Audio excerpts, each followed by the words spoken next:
Welcome everyone. A person suffering with post-traumatic stress disorder or PTSD mind struggles to process the information from a flashback in a normal way. According to PTSD expert Frank Oshberg, PTSD is an anxiety disorder that has three reactions at once, all caused by an event that terrifies, horrifies, or makes one feel helpless. Therefore, PTSD can affect anyone, adult or child, that has lived through a dangerous or life-threatening event. I am going to critique Kimberly Kruger's informative speech on her organization, presentation, and captivation of the audience. How does organization affect the outcome of a speaker's impact on the audience? When the structure of a planned out speech is well organized, the audience is able to follow the presentation without losing interest. I felt that Kruger's arrangement was well put, with the introduction of her traumatic experience at the beginning, followed by inspirational quotes with assistance of a visual aid. However, I believe that the speaker would have made more of an impact if she engaged her audience more during the speech so everyone could truly relate to the main points concerning PTSD.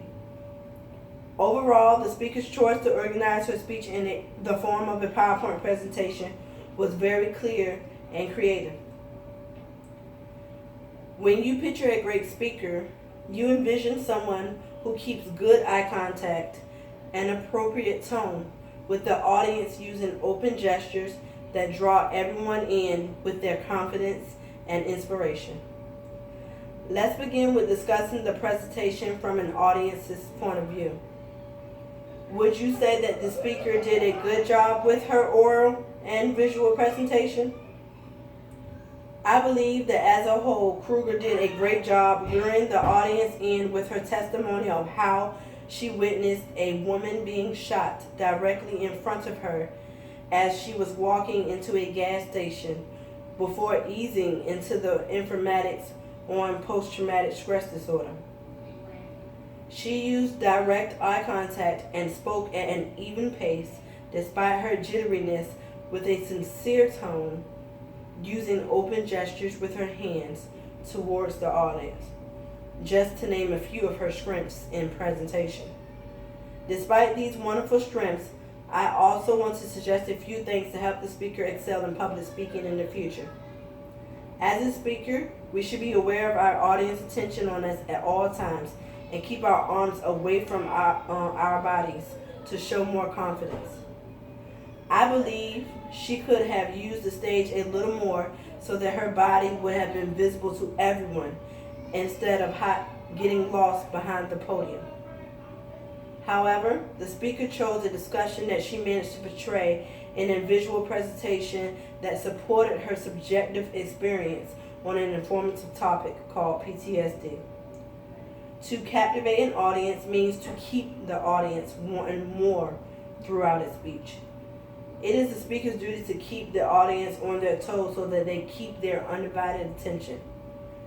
I believe that Kruger kept her audience attentive by relating her life experience with PTSD and how she dealt with overcoming her recurring episodes.